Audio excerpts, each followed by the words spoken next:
Bonjour maître, je, Bonjour Monsieur Buffet. je ne vous demande pas si vous avez passé de bonnes vacances, puisque vous ne prenez jamais de vacances, mais Oui.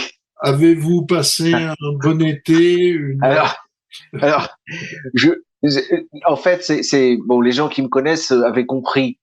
Ce que je voulais dire par là, c'est que l'une de mes activités principales consiste donc à écrire, à lire, à réfléchir, à travailler sur des thèmes de recherche. Hein. Bon, de ce côté-là, c'est vrai, je ne prends pas de vacances. Bon, ça c'est comme ça, j'y peux rien, j'en suis incapable.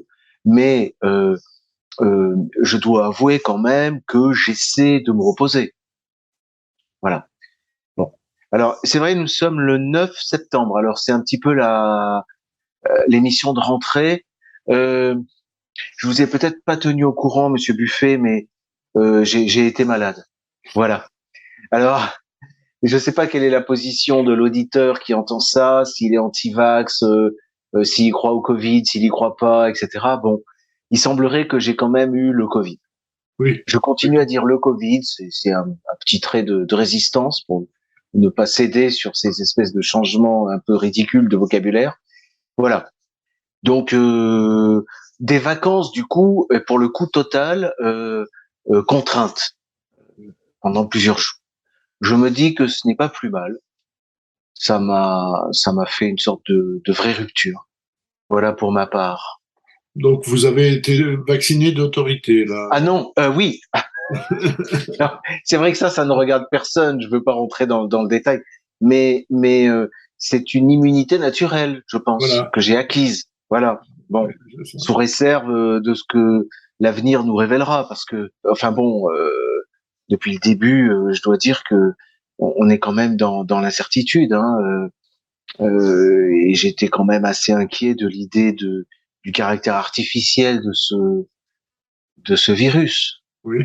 Bon, voilà, vous savez que les Américains refusent aux Chinois de mener l'enquête jusqu'aux États-Unis. Ah bon? Ah, j'avais Voilà, oui, oui, pas oui, suivi ça, oui. oui. Les Chinois disent bon, vous pouvez venir enquêter à Wuhan, mais nous, on a des pistes qui nous mènent jusque chez vous. Hein.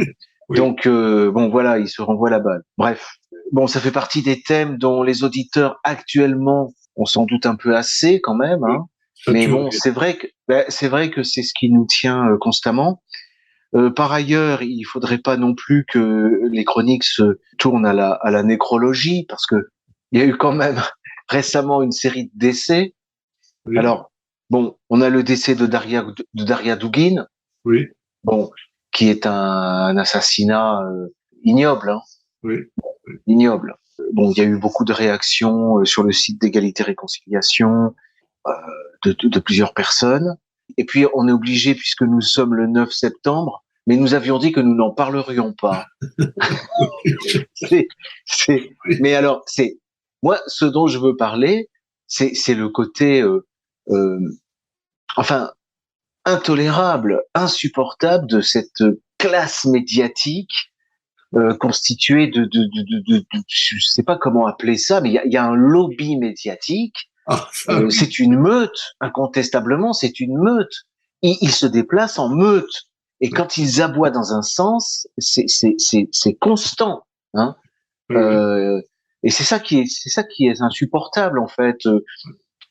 Mais peut-être que c'est peut-être. Enfin, est-ce que pour continuer de résister et de se révolter, il faut cultiver une certaine naïveté? C'est un peu la question que je me pose. Vous voyez, Oui. comme si je faisais semblant de croire encore que l'information, les médias, ne consiste qu'à nous dire ce qui s'est passé d'important dans le monde. Oui, Vous voyez, je suis un peu naïf quand même encore, oui, hein. oui, je Alors comprends. que, alors qu'il ne s'agit pas de ça. Hein. Non. Il s'agit vraisemblablement, ça je l'ai déjà dit, on s'en rend compte quand on change de pays. Il s'agit de d'abrutir les masses, Oui, voilà, et de les tenir. Bon, oui, alors ça fonctionne assez bien. Effectivement, le décès de la reine d'Angleterre, c'est du pain béni, oui. Ouais. parce On se demande que, jusqu'à quel point c'était pas préparé. bah, Euh, en tout cas, on pouvait s'y attendre, au tout moins. était, non mais tout était prêt.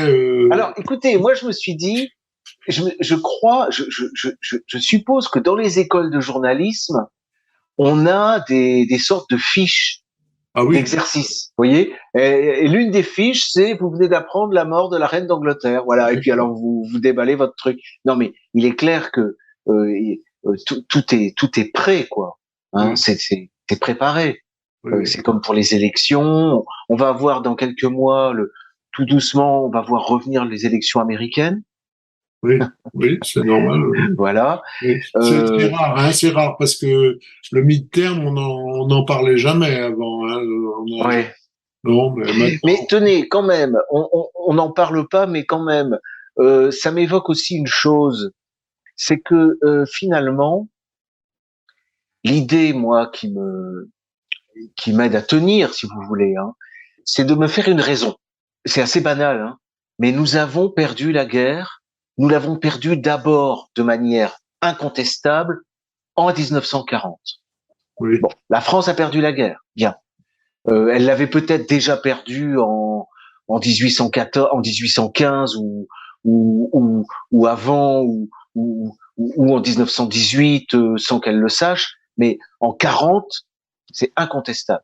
Et puis, l'occupant anglo-américain succède à l'occupant allemand. oui, Bon, quelque part, nous dépendons un peu de la reine d'Angleterre. oui, C'est un peu notre souverain, oui, hein. De oui, même que Biden est notre souverain. oui, Hein. Nous sommes, c'est comme ça. Nous avons perdu la guerre, nous sommes occupés, et je pense que un peuple ne retrouve pas comme ça facilement sa souveraineté. C'est pas vrai. La souveraineté ne peut pas se conquérir sur le papier. C'est pas possible. Ça se conquiert, eh bien, dans le sang. C'est comme ça. C'est la réalité des choses. C'est quand même un rapport de force. C'est triste, hein, mais c'est ainsi. D'ailleurs, quand je vois la dureté des rapports sociaux, ne serait-ce que dans les familles ou dans les entreprises, on pourrait dire dans les partis politiques, dans les associations, enfin, dès que vous avez société, vous oui, avez conflit, vous avez combat.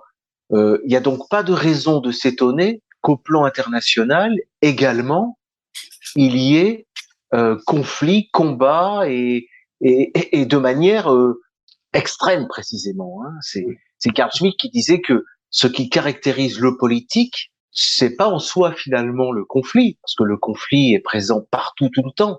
Non, c'est le caractère extrême du conflit. C'est d'accord. le fait que le conflit, effectivement ou potentiellement, puisse déboucher sur la lutte à mort. Oui, Voilà. Bon, c'est une définition qui est extrêmement pessimiste. Elle fait peur, mais la science politique, les grands penseurs de la science politique ont toujours fait peur. Enfin, Machiavel, Hobbes, et donc tout récemment Carl Schmitt. Voilà. oui. C'est tout à fait vrai, oui, cette présence anglo-américaine est pesante depuis 60 combien Bah, depuis 45, hein. oui, oui, oui, Enfin, oui, depuis 44 exactement. oui, ça fait bientôt 80 ans, oui, Bah, c'est ça, oui, ouais, c'est ça. c'est lourd à supporter, oui, on ne connaît plus que ça, quoi. Oui.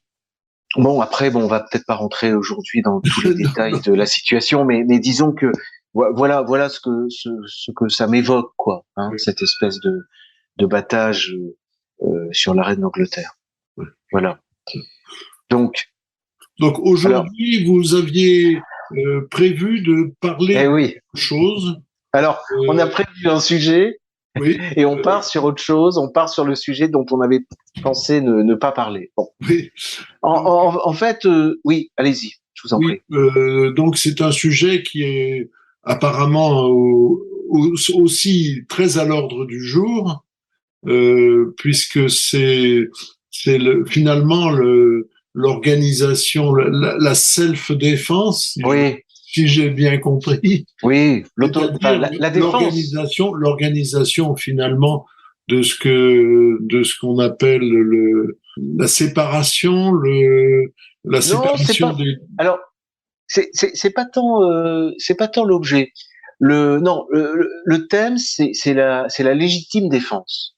oui, Et ça, bon, j'y ai pensé il y a quelque temps parce que j'ai vu passer. Alors, je ne sais pas ce qu'elle valent, hein, évidemment. Hein, j'en parle avec des pincettes. Hein, mais je crois, sauf erreur, c'était dans un pays d'Amérique latine. Je crois que c'est au Brésil qu'il y avait une multiplication.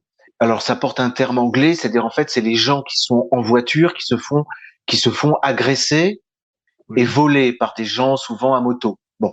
Et si j'ai bien compris, avec toutes les réserves hein, que je mets dans le gouvernement a dit aux automobilistes qu'ils avaient plus ou moins carte blanche pour se défendre.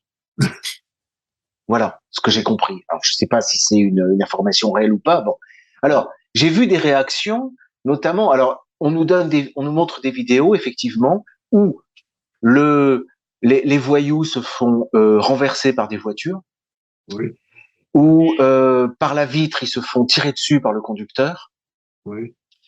Ou ils s'accrochent à la portière, mais ils se font écrabouiller contre un mur. Enfin voilà, les gens se défendent. Bon. Et j'ai vu des commentaires qui étaient affolés, outrés, etc.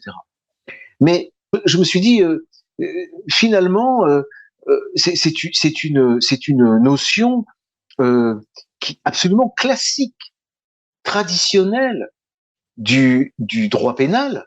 Oui. C'est la légitime défense. Oui. C'est-à-dire que on peut commettre matériellement, intentionnellement des violences pour se défendre. Oui. Vous voyez, ce qui est interdit, c'est l'agression. Mais jamais l'État et la loi n'avaient, je parle au passé, interdit de se protéger soi-même, de protéger les siens ou autrui, et même de protéger ses biens. Oui. Et pour ce faire, d'user de la violence. D'accord, de la force. Mais de la force. Mais j'ai l'impression que depuis quelques décennies, je dirais que ça a pris quelques décennies, on nous a mis dans la tête que c'était pas possible. Oui. Et je crois que chez l'occidental, il y a une forme de paralysie. C'est-à-dire que lorsqu'il est agressé, il pense d'abord aux conséquences qu'il risque s'il se défend. Oui. Et d'ailleurs, il n'a pas tort, puisque très souvent, on voit ça dans les faits divers, systématiquement, la personne qui se défend est en fait poursuivie. Oui. Hein, c'est-à-dire le parquet, il est mis en détention provisoire. Enfin, on voit ça couramment. Oui. Et on est très loin de valider. Alors, à l'époque, je me souviens qu'il y avait une chose qui était surtout très controversée, c'était la légitime défense des biens. C'est l'idée, par exemple, des gens qui piégeaient leur véhicule contre le vol de voiture, mettaient des pièges, bon. Ou bien qui piégeaient leur maison. Oui. Ou bien tout simplement qui usaient d'armes à feu pour repousser des cambrioleurs la nuit. Oui. Ce qui d'ailleurs est normalement source de présomption de légitime défense. Bon. Oui. Et on invoquait à l'occasion de ce genre d'affaires ou de ce cas général la nécessaire proportion que doit avoir la défense par rapport à l'agression. Oui. Vous voyez ? Et on estimait que porter atteinte à la vie ou même à l'intégrité physique d'un voleur, ce n'est pas proportionné à l'atteinte qui peut être portée au bien. Oui. Bon, l'idée qui est derrière, enfin depuis les années 60, c'est que le bourgeois, le propriétaire, le possesseur n'est pas légitime à se défendre contre le prolétaire qui en est réduit pour vivre à agresser. Oui. C'est ça l'idée. Hein, voilà. Bon. Victor Hugo. Alors, Victor Hugo. oui. Les Misérables. Alors, le problème, c'est que on voit que souvent, ce sont pas les plus fortunés qui sont agressés. Hein. C'est que vous avez beaucoup plus de chances, moins vous possédez de biens et plus vous avez de chances en réalité de vous les faire subtiliser. Hein. Le degré suprême du risque d'agression étant celui encouru par le SDF. Hein. Oui. Lui, bon, bref.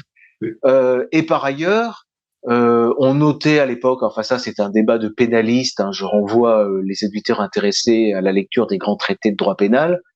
L'idée est que, effectivement, comme argument, on peut dire que euh, une atteinte portée au bien peut être ressentie aussi douloureusement en réalité qu'une atteinte portée au physique.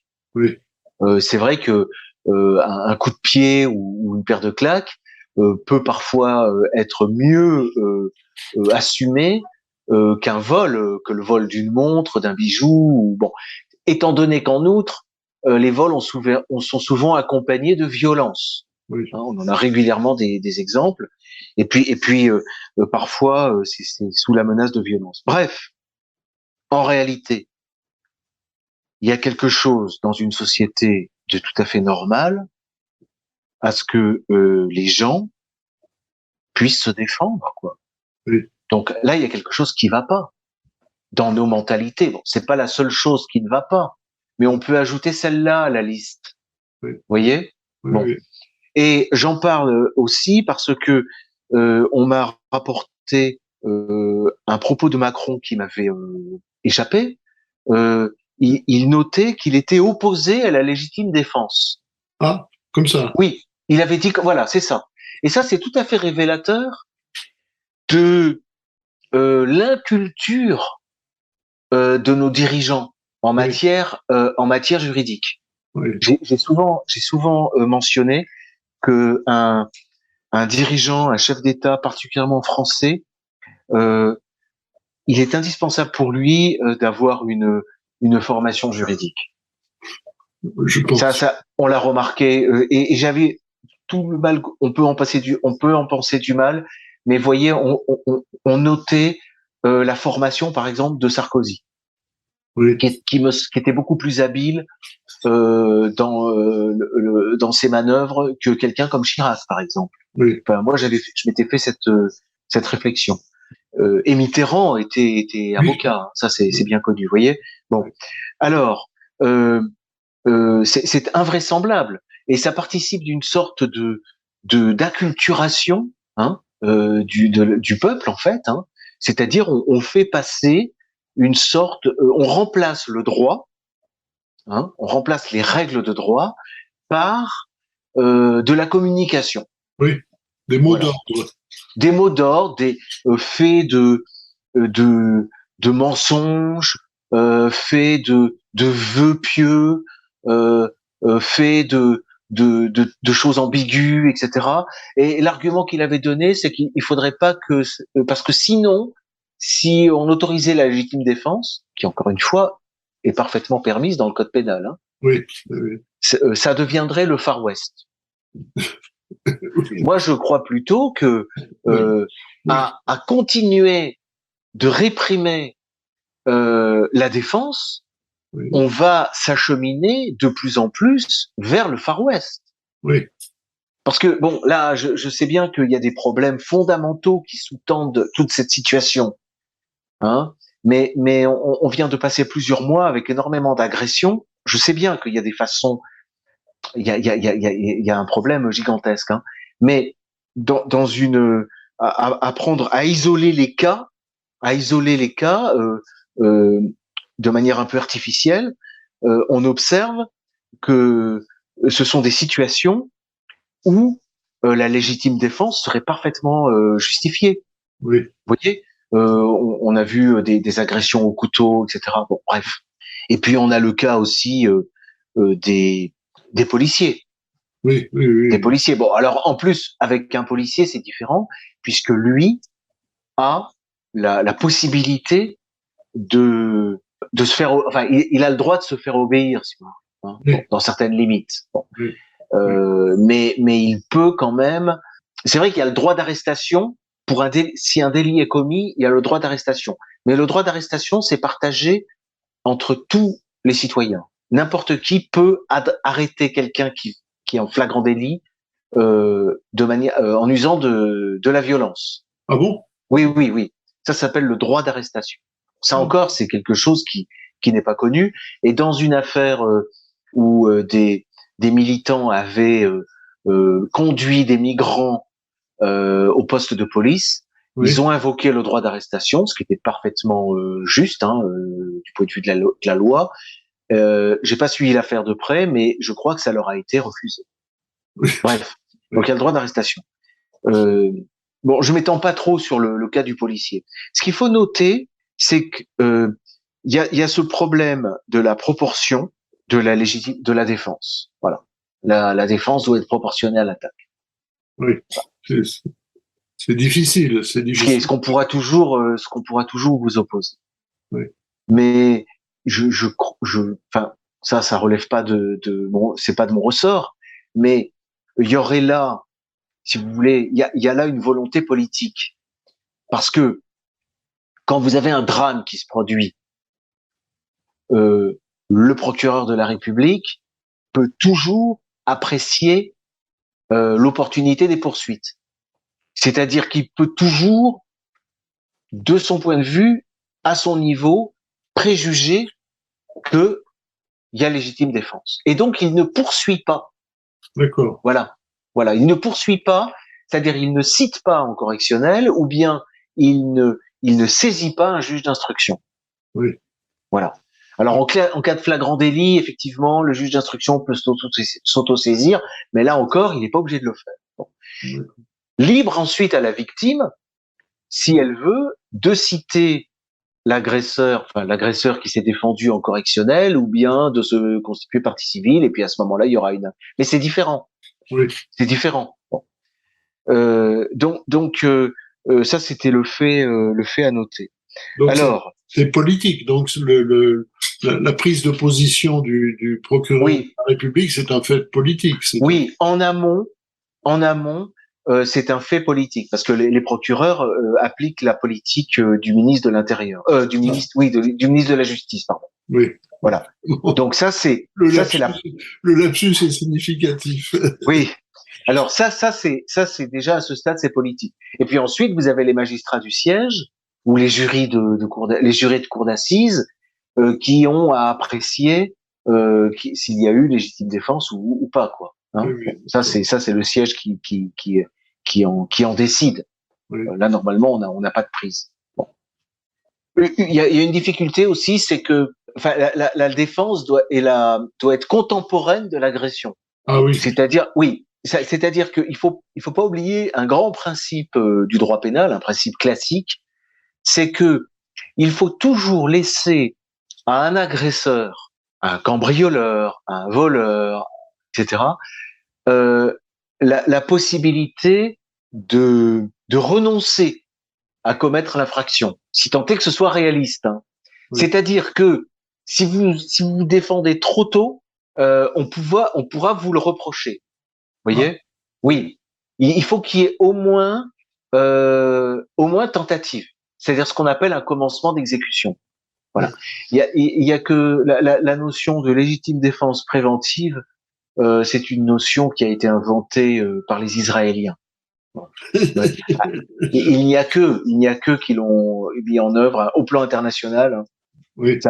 Ça permet de justifier une agression, c'est-à-dire de la disqualifier en défense. Voilà. Oui. Et puis alors, c'est eux évidemment qui jugent du point de savoir s'ils ont été ou non, s'ils risquent ou non d'être agressés. Vous voyez. Bon. Oui. Mais il faut faire attention avec ce système parce que si le seul risque peut motiver une défense, fût-elle proportionnée, ça devient compliqué. D'autant que vous pouvez très bien après dire au magistrat que vous aviez cru qu'il y avait un risque. Vous voyez. Oui. Bon, donc là ça serait un abus, par exemple. Je suis en train de vous donner les limites raisonnables de la légitime défense. Bon. Alors il y a un autre trait important après la proportion, c'est qu'effectivement la défense doit avoir pour but d'arrêter l'agression, de faire face à l'agression. Bon. Dès lors que l'agression a eu lieu, toute riposte serait de la vengeance. Oui, c'est ça. C'est-à-dire qu'elle perd la pseudo-défense, n'est plus de la défense. Ça devient une contre-agression, elle n'est pas légitime. D'accord. Voilà. Elle peut se comprendre, elle s'explique, elle peut éventuellement entrer dans une sorte d'excuse, mais elle n'a pas l'effet de la légitime défense. D'accord. Parce qu'il faut rappeler que la légitime défense interdit à l'infraction d'être constituée. Oui. Il y a pas, il y a mise à mort par exemple, mais il n'y a pas meurtre. D'accord. Il n'y a pas meurtre. Il y a une sorte d'homicide, mais il n'y a pas infraction de meurtre dans le cas de la légitime défense. Bon, Oui. si vous défendez donc trop tard, si vous voulez, si le mal est fait, Oui. hein, vous commettez une infraction.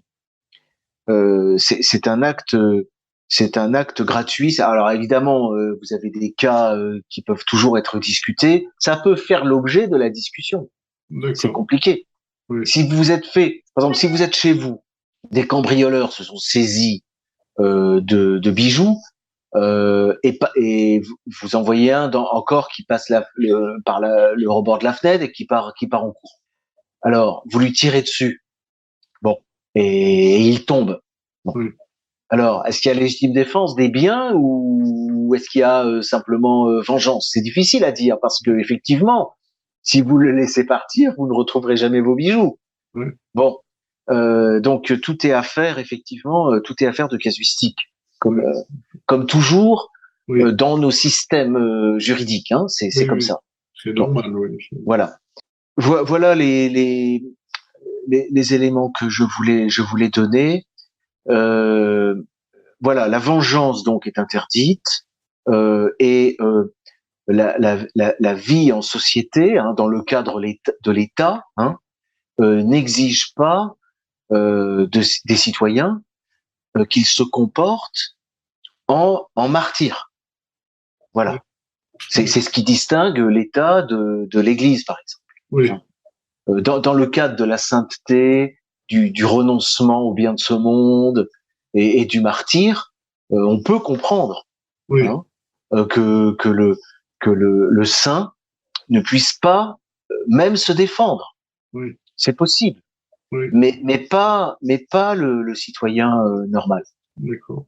Ça c'est pas possible. En revanche, ce que peut toujours faire le citoyen normal, c'est se défendre sans haine. Oui. Ça c'est un comportement chrétien, Oui. de se défendre sans haine. Oui. Voilà. Mais ça va pas plus loin. D'accord. Un mot encore sur la vengeance. Il faut pas oublier que la vengeance est vraiment constitue la forme idéale qui est aux antipodes du système politique de l'État. Oui. Ça c'est clair. Voilà. L'État ne considère que les individus et c'est la justice de l'État qui sanctionne un individu lorsqu'il a commis une infraction Oui. et qui accorde des réparations à l'individu qui a pu subir un dommage. D'accord. Voilà. La vengeance appartient à un autre monde qui est le système primitif hein, dont sont issues toutes les sociétés, y compris les sociétés civilisées.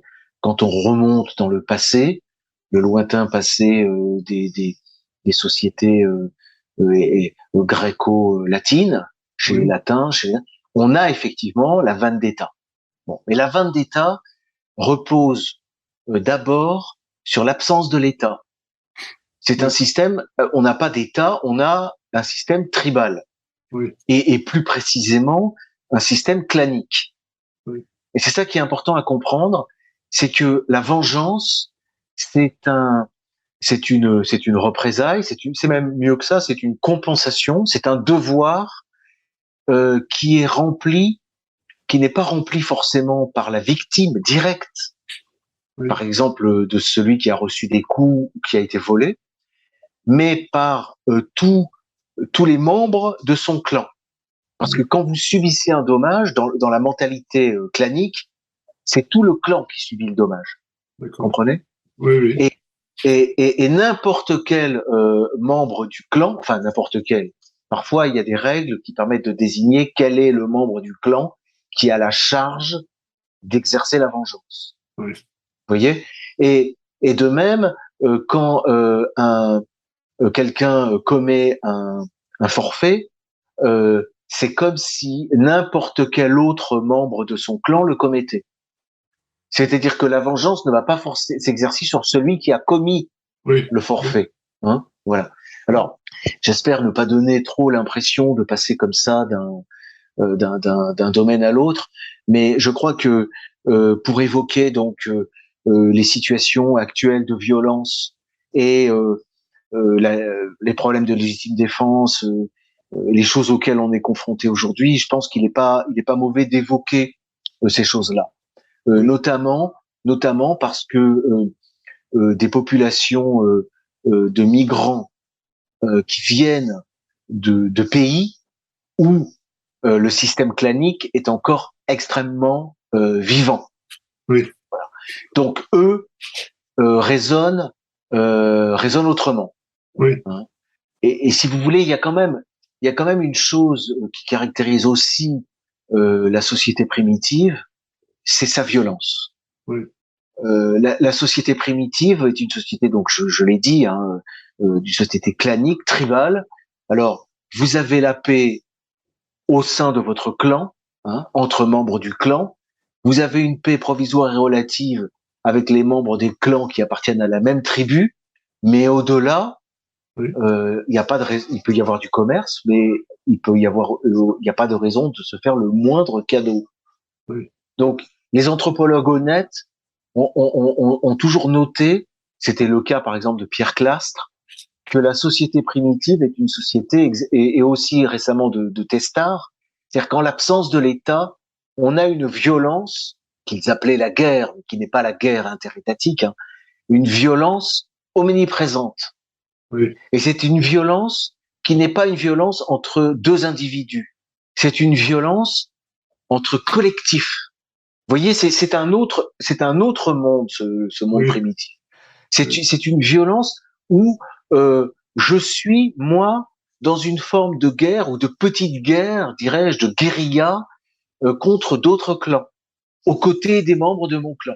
Bon, il y a on a ça encore très vivant, même au Maghreb. Et puis dans le sud, dans les pays du sud de la Méditerranée, enfin, il y a cette idée en Albanie, par exemple, vous avez ce système-là, bon, qui signifie toujours une faiblesse de l'État. Oui. Parce que ce qui caractérise l'État, eh bien, c'est d'avoir créé, c'est la réalité, hein, d'avoir créé la bourgeoisie, le monde bourgeois, c'est-à-dire la société civile, la vie citadine, c'est-à-dire un espace et un temps dans lequel le risque de conflit violent est écarté. D'accord. Oui. Voilà. Donc tout ça, certains pourront dire peut-être que je sors du sujet, mais ceux-là, on les a déjà perdus, je crois. Mais on s'en éloigne tout de même beaucoup maintenant de cette organisation. Non, mais on en revient un petit peu à la. Alors justement, je parle de ça parce que nous assistons depuis 10 ou 20 ans et de manière peut-être cruciale ces derniers temps au choc comme au choc d'une rencontre entre cette société violente, clanique, et la société étatique individualiste. Voilà. Et c'est ça qu'on rencontre, par exemple, avec même ces phénomènes, ces problèmes de légitime défense. Parce qu'effectivement, en principe, la question devrait quasiment pas se poser. Dans une société normalement civilisée, comme ça a pu exister, il n'y a pas de risque normalement à sortir la nuit, par exemple, pour une femme seule. Bon, voilà. Et de nos jours, ce n'est plus le cas. Enfin, faut quand même que les gens soient informés de ça. Bon. Donc, je sais bien que la situation. Oui. Mais ça va aboutir à quoi alors ça... Écoutez, moi j'en sais rien. Le choc existe, mais en tout cas, quand je dis le choc, c'est l'analyse que j'en fais. Oui. Bon, Après, si vous voulez, le regard de l'historien, moi, me permet aussi de prendre un peu de recul. C'est-à-dire, ce choc n'est pas d'aujourd'hui. C'est un choc, ce choc entre les sociétés européennes civilisées et le monde qu'on appelait au XVIe siècle le monde des sauvages, il remonte tout simplement à la découverte de l'Amérique Oui, et aux grandes découvertes. Vous voyez, oui, voilà. Je crois que euh, c'est pas inutile, hein. C'est pas pour fuir la réalité que je prends ce champ-là. Je pense que c'est pour pouvoir l'appréhender et trouver la solution d'y répondre. Bon, parce que entre moi personnellement, si vous voulez, entre la construction de l'État et le monde naturellement primitif, je ne connais pas de tiers terme. ben oui, c'est ça. Peut-être y en a-t-il un, mais j'en connais pas. Oui, Alors, ce qui est arrivé, par exemple, regardez l'histoire des États-Unis d'Amérique, et c'est passionnant. C'est qu'en fait, les sociétés amérindiennes qui fonctionnaient exclusivement sur le mode tribal oui, euh, se sont fait laminer. Vous voyez. Et oui, c'est de manière relative, c'est quand même la société étatique qui l'a emporté. Vous oui, voyez. C'est tout ce qu'on dénonce aussi aujourd'hui comme le colonialisme. Le colonialisme dans les pays euh, extra-européens, c'est ça. oui, C'est le système étatique avec tout ce qu'il comporte, qui vient et qui, avec la violence dont il est capable, cherche à s'imposer et à briser les sociétés traditionnelles. Bon, alors le phénomène que nous avons aujourd'hui avec l'immigration en Europe, c'est effectivement quelque chose de nouveau quand même. Hein. C'est le fait que des sociétés dont le tissu qui est structuré de manière clanique, alors ce tissu-là, on ne sait pas s'il est en train de se dissoudre et de céder devant le système étatique, ou si au contraire, il est susceptible de s'imposer. oui, Voilà, c'est compliqué. Mais en tout cas, l'Européen individualiste, isolé, il est vrai que cet Européen, ou l'Européenne, hein, quand je dis l'Européen, c'est aussi oui, l'Européenne, oui, pour eux, c'est quand même difficile, je crois. oui. Hein. Il faut bien le dire. Voilà. Mais j'ai du mal à croire à un repli communautaire de la part des Européens.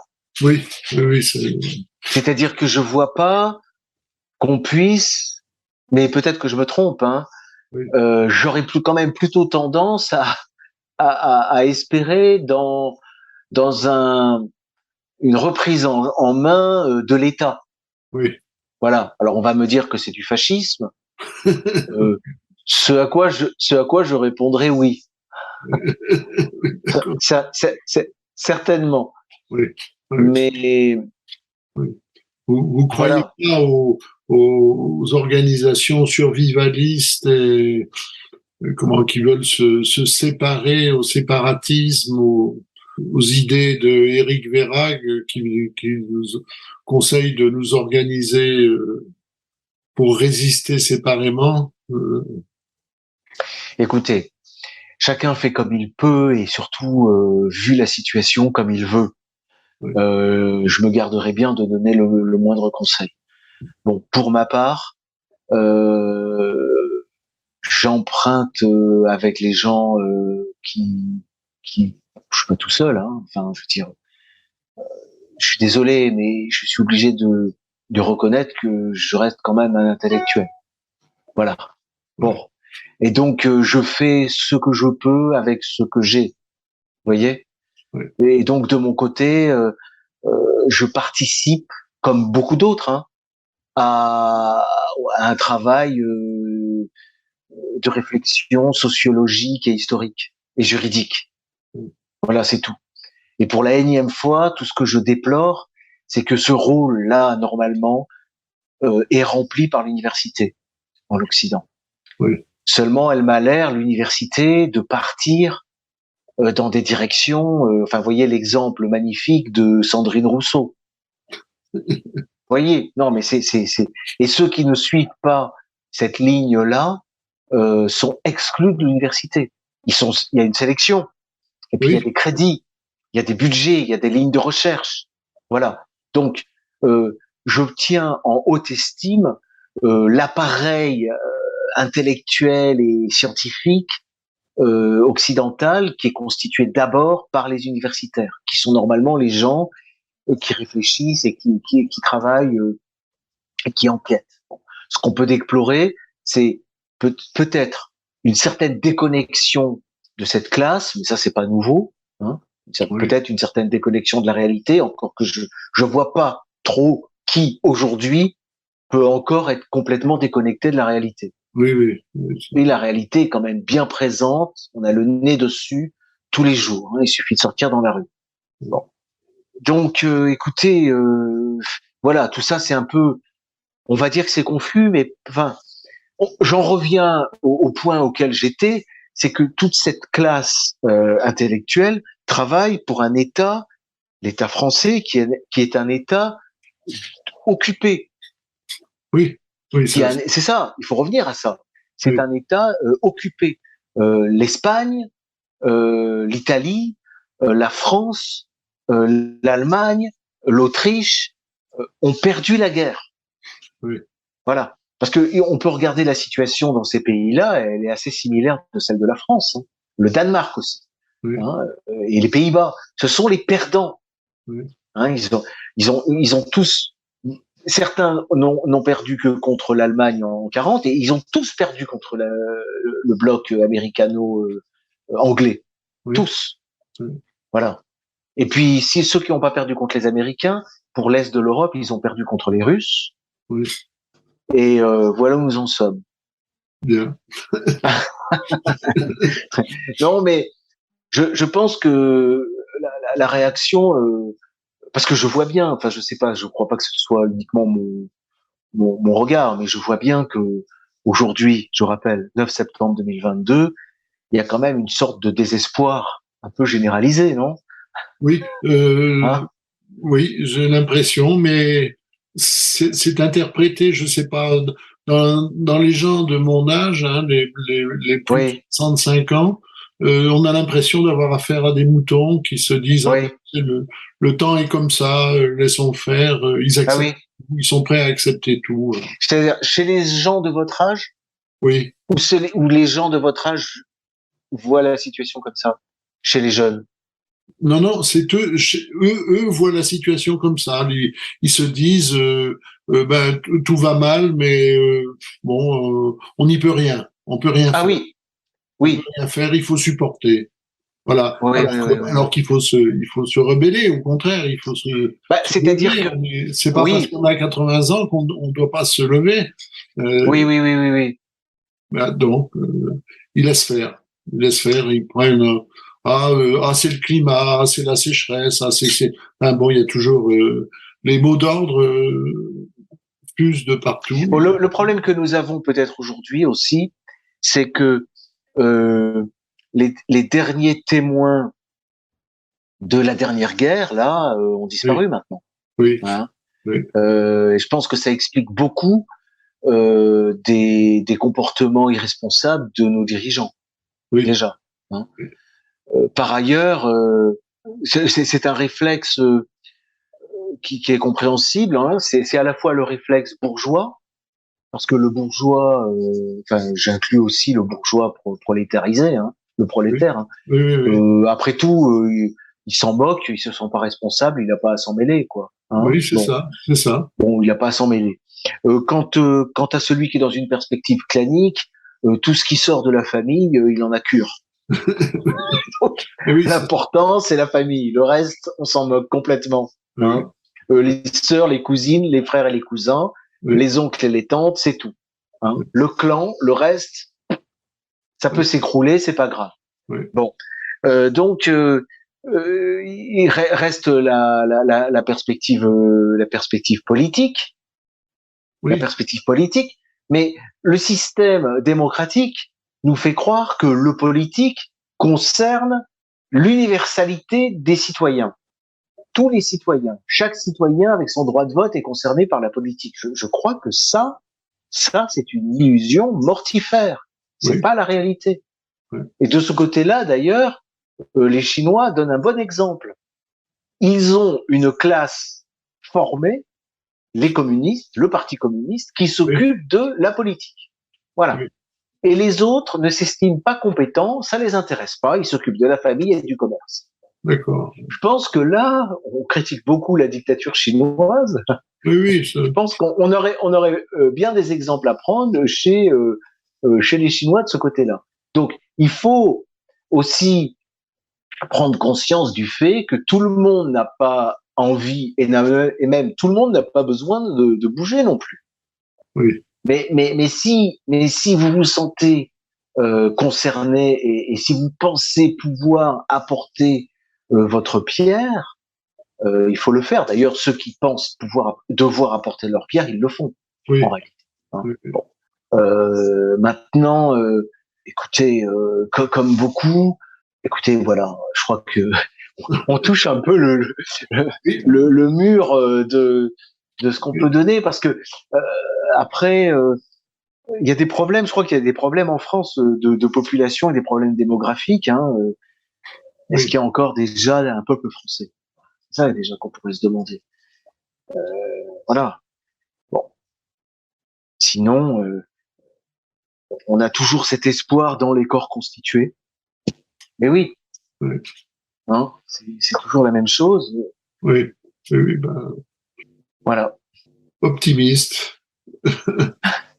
Terminons sur une. Ben, il faut quand même l'être parce que et là c'est encore c'est pas c'est l'étude de l'histoire. C'est pas qu'il faut baisser les bras en se disant que c'est de tout temps, mais il faut comprendre que le destin de l'Occident c'est le destin d'une population qui est dans le combat et dans la crise depuis l'origine. Oui. Hein, on est dans la difficulté, on est dans les souffrances, c'est une aventure aussi. Oui. Voilà. C'est aussi ça. C'est une aventure. Alors, elle peut mal finir. Elle va sans doute mal finir pour certains, peut-être pas pour tous. Oui. Mais il y a ça dans l'histoire. Hein. Il y a des populations pour lesquelles ça finit mal. Oui. Je pense il y a eu, regardez les Amérindiens. Oui. Hein, ils ont été exterminés et balayés de la surface de la Terre. Ils ne sont pas les seuls. Bon. Donc ça, ce sont des choses qui peuvent arriver aussi. Voilà. Je pense que là, c'est une façon de terminer sur une note que d'aucuns pourront penser optimiste. Je n'irai pas plus loin. Voilà. Merci, Monsieur Buffet. À bientôt. À bientôt.